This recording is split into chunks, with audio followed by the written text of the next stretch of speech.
Have you ever been told that you had kidney disease? And then you went home and immediately Googled, what can I eat?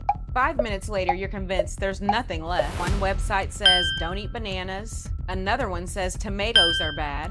Somebody on TikTok said protein is destroying your kidneys. And then your neighbor just last week said you need to drink a gallon of water every day. By the end of it all, you're scared to even eat lunch. If that sounds familiar, you're not alone. I'm Erica, the neighborhood NP, and this is one of the biggest conversations that I have with my patients every single week. Here's what I want you to know right from the beginning. Managing kidney disease is not about fear. It's about understanding. Your kidneys don't expect perfection. They need consistency. One meal doesn't cause you kidney disease, and one salad isn't gonna fix it. One cookie isn't gonna send you to dialysis tomorrow. So today we're gonna clear up the confusion. We're talking about food, water, exercise, and some of the biggest nutrition myths that I hear in the clinic. By the end of this video, you'll know exactly what needs your attention and what you can stop stressing about. Let's get into it. Let's start with the biggest myth of all. People ask me all the time, can you just give me the kidney diet? I wish it were that simple, but here's the truth.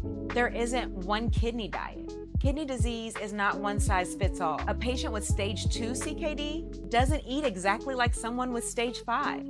Someone with diabetes has different goals than somebody with diabetes. Someone with heart failure may need very different fluid recommendations than someone who has a healthy heart. I had 2 patients sitting in my clinic one day with almost identical kidney function, but because their lab work looked different, their nutrition plans looked different.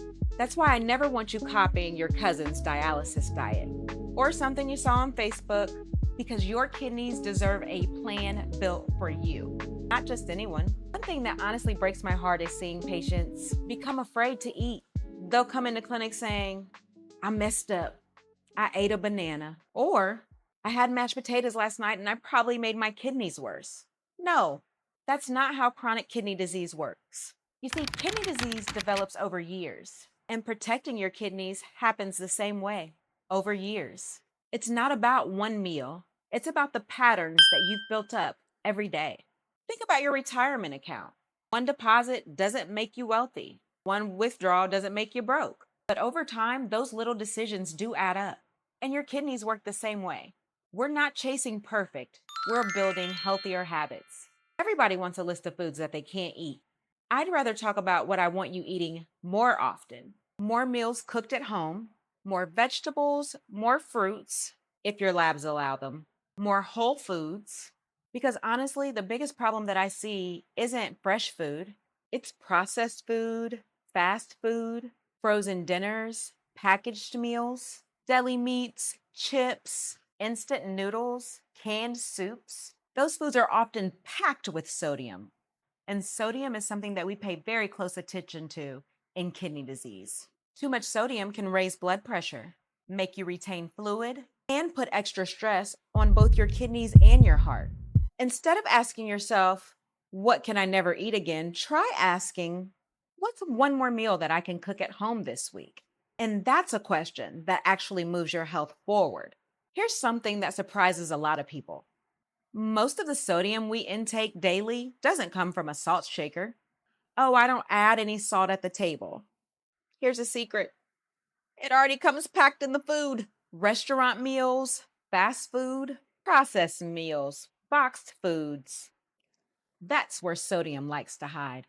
One tip I give patients all the time: taste your food before you automatically add salt. And also try experimenting with flavor. There's garlic, onion powder, black pepper, fresh herbs, lemon juice, vinegar, Italian seasoning. Over time, your taste buds will adjust. I've had patients tell me that they've tried this, and when they did go back to their favorite restaurant, everything was too salty. Your palate really can change, I promise. Protein is probably one of the most confusing topics on the internet.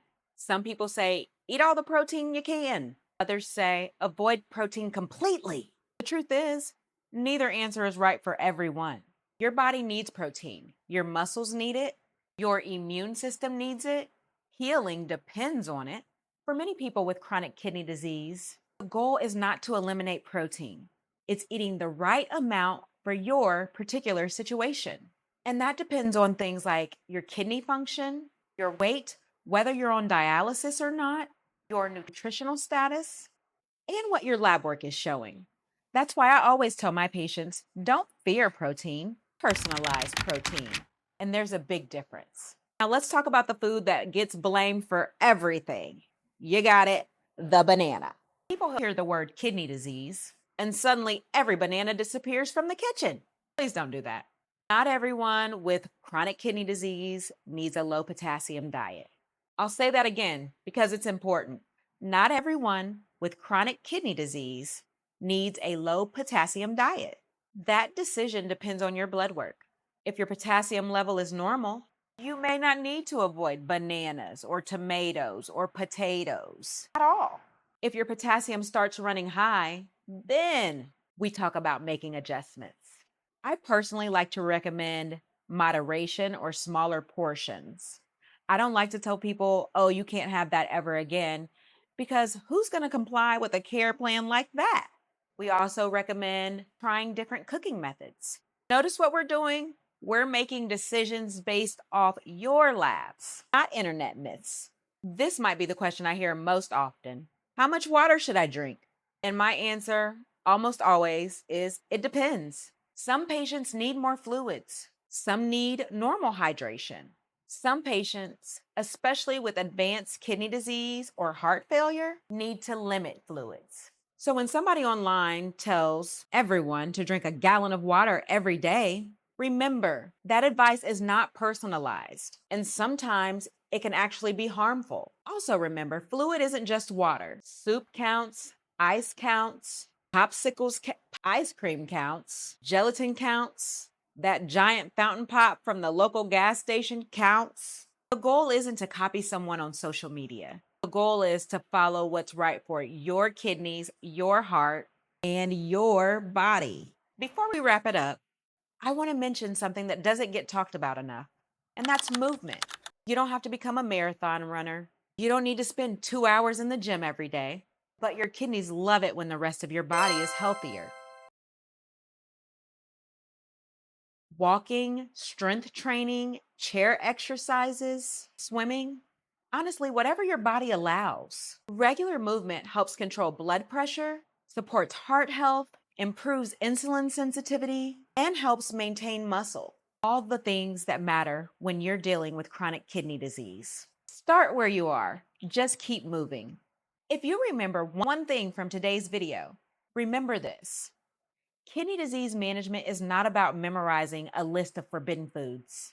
It's about building healthier habits over time. Cook at home more often. Choose less processed foods. Watch the sodium, stay active, drink the amount of fluid that your healthcare team recommends, and let your labs guide your nutrition. Not fear, and definitely not social media. Here at the Neighborhood MP, my goal is to make sure you know your choices, because everybody got them. But I want you to understand why you're doing it. Because I'm a firm believer, if you know the why, you're more likely to stick to the plan. And that's what really matters. If this video helps simplify kidney nutrition, make sure you subscribe because every week we break down kidney disease into language that actually makes sense. And before you go, let me know down in the comments, what's the most confusing thing that you've heard about the kidney diet? And I may just answer your question in my next video. I'm Erica, the Neighborhood MP. Thanks for hanging with me, and until next time.